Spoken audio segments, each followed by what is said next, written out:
Constipation అంటే ఈ మలబద్ధకం సమస్య. దీని ద్వారా చాలామంది మోస్ట్ ఆఫ్ ద పీపుల్ ఇప్పుడు ఉన్న కాలంలో సఫర్ అవుతున్నారు.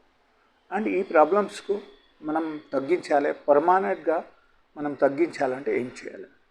ఓకే, ఫస్ట్ థింగ్ మనకు తెలవాల్సిన విషయం ఏంటంటే ఈ మలబద్ధకం సమస్య మనకు రావడానికి అతి ముఖ్యమైన కారణం మనకు ఎక్సర్సైజ్ లేకపోవడం. That is one. రెండోది, సరిగా నీళ్ళు తాగకపోతే కూడా మనకు మలబద్ధకం సమస్య వచ్చేస్తుంది. అండ్ మనం తిన్న ఆహారంలో ఇన్కేస్ ఫైబర్ లేదు, పీచు పదార్థాలు లేకపోతే కూడా మనకు ఈ మలబద్ధకం సమస్య వచ్చేస్తుంది. సో ఇది అన్నీ కొంచెం డైలీ బేసిస్లో మీరు చూడండి. అండ్ దీన్ని తప్పటి మీరు చేయాల్సింది ఏంటంటే డైలీ బేసిస్లో పొద్దున పూట ఒక కషాయం చెప్తాను, ఒక కషాయం ప్రతిరోజు డైలీ బేసిస్లో మీరు తాగండి.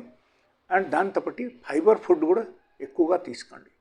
ఇది తీసుకుంటే 100% మీకు ఫైబర్ ఫుడ్ తీసుకోవడం వల్ల మీకు మలబద్ధకం సమస్య కంప్లీట్గా క్యూర్ అవుతుంది. సో ఫైబర్ ఫుడ్ అంటే మిలెట్ తినండి డైలీ బేసిస్లో, పచ్చి కూరగాయలు తినండి. సో దీనిలో హై ఫైబర్ ఉంటుంది కాబట్టి మీకు నార్మల్గా డైలీ బేసిస్లో మీకు మోషన్స్ ఫ్రీ అవుతుంది, కాన్స్టిపేషన్ ఉండదు, అండ్ నార్మల్గా మీకు ఆకలేస్తుంది అండ్ హెల్త్ కూడా బాగుంటుంది. ఓకే, సో దీనిలో చేయాల్సింది మనం ఏంటంటే daily 1 hour exercise.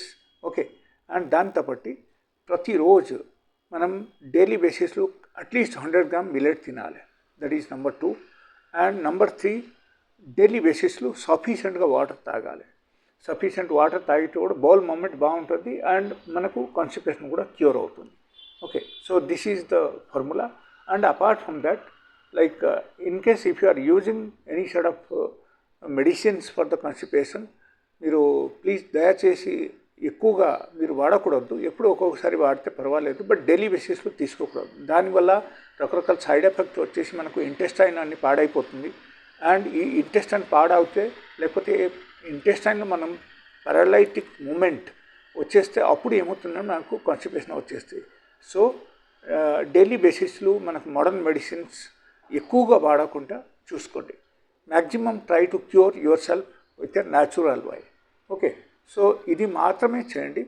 And if you like this kind of information, please give me like. And if you like this video, please subscribe for the next edition. So definitely I'll come out with some other new topic. And the kasayam which I'm telling, please వినండి. ఈ కషాయం ఏంటంటే తులసి ఆకు, 2 లవంగాలు, 2 ఇలాయచీలు, and దానిలో కొంచెం